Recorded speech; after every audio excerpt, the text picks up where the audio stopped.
Hello and welcome to another modelling video. This is Alan from the Mokoto Man at YouTube with another modelling video.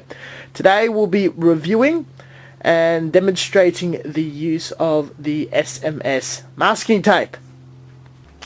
It's not much to it. 15mm wide, manufactured and packaged in Australia. Works almost the same as Tamiya tape. Does feel initially different on the hand and is quite affordable and available within Australia.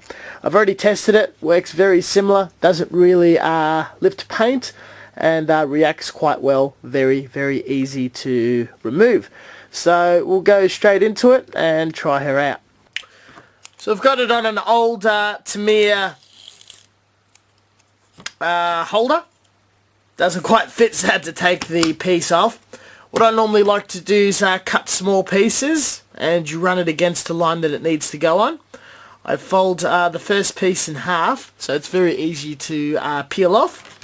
Generally with pieces, once they're airbrushed, I put a clear acrylic coat on and allow a day or so to dry. Just line it directly up against the area you want it to mask. Pat it down, fold it over, and then you keep applying layers until completely covered and you're ready to hand paint or airbrush. If you hand paint, try to do it in a dry brushing like motion. Don't pile the paint on too thick or otherwise it will seep underneath. If you airbrush, dust on and paint it very lightly. Go along with the mask or on top, not directly into the mask where it could potentially flood and go underneath the tape. Take your time. Many small pieces is a lot better than one big piece.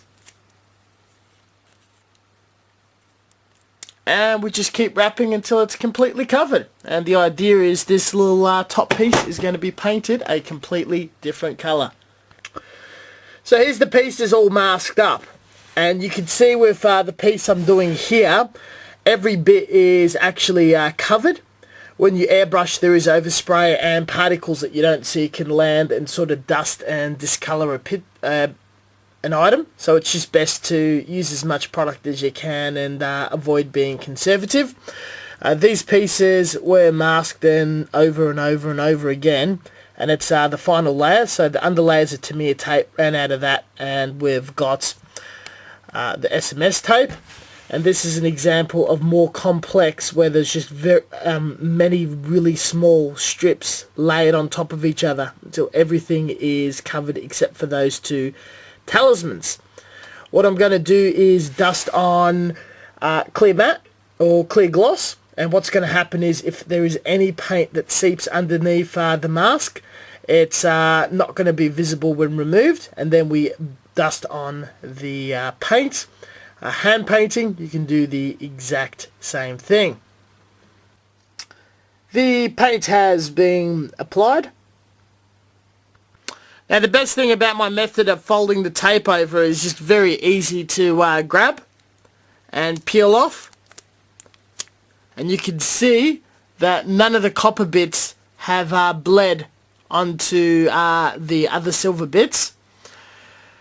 Don't leave tape ever on painted surfaces for too long because with heat and temperature and whatnot they get tacky and they leave residue behind. But on a gloss surface that doesn't matter too much. Generally I don't let masks sit on a surface for any more than a week. 3 days is a good limit unless it's a very long-term project. If it is, just understand that you're going to have to do some buffing. Though I'm pretty happy with this result. So we removed the masks. All the lines are very crisp. No touch-ups. Works very well. We shall move on to our second test. So I've got my test piece. The brown is a Tamiya acrylic, and the yellow is a polyurethane based Vallejo acrylic or water based. What I'm going to do is apply the masking tape on both surfaces. leave it there for several hours, remove it, and then see, after it's really nice down and tight, it's almost transparent actually, if it's going to lift the paint. Polyurethane does have a history of lifting and remaining slightly tacky. Both had 24 hours to dry. Will be interesting. So that's been a few hours. And yeah, the Vallejo has just peeled straight off. It's useless as usual. It sort of almost feels like just some Glad wrap wrapped on the surface. Yet the Tamiya acrylic has stayed on beautifully. In conclusion, hobby tape is hobby tape. It is quite nice. It is comparable with advantages over Tamiya. Most noticeably the price and availability within Australia. I'll be using it more often. When you are buying from SMS, it is another reliable product that you can use, knowing well so that it's tested and completely suitable for our hobby. Just remember to practice responsible masking methods of allowing the paints to fully harden and dry sufficiently, using top coats, as well as just painting the right way for the best possible finish results you can get. And there's not much to it at all. It's a good product and I highly recommend it. Thank you very much for watching. As always, stay tuned for further content. Have a look at Facebook for regular posts, Twitch for occasional streaming, Patreon for a tip jar. Leave comments if you have any questions. I always answer questions and interact. Stay tuned for further content. Catch you guys next time. Thank you very much for watching, and if you have any suggestions, I am always happy to hear them out. Catch you guys later.